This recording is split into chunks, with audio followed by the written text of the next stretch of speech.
Қайырлы күн баршаға, сіздермен бірге Әйгерім. Бүгін сіздерге кекстің жасалу жолымен бөлісетін боламын. Видеоны соңына дейін қараңыздар.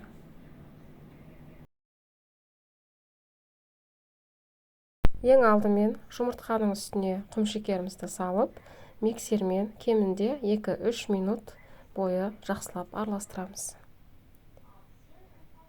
Барлығын араластырып болғаннан кейін ерітілген сары майымызды салып, тағы да араластыратын боламыз.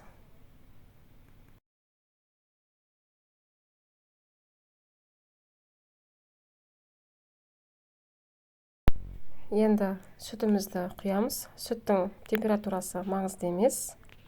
Тағы да жақсылап араластырамыз. Енді кіші қасықпен толтырмай нан содасын салып, тағы да кішкене араластырамыз. Енді електен өткізіп, ұнымызды салып араластыратын боламыз. Өте оңай, достар. Әсіресе балалар өте сүйіп жейді.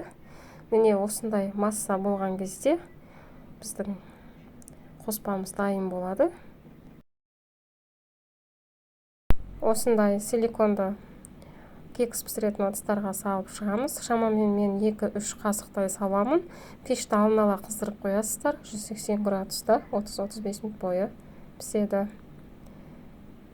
Міне біздің кексіміз пісті. Өте жұмсақ, өте нәзік, өте дәмді болып шықты. Міндетті түрде жасап көріңіздер.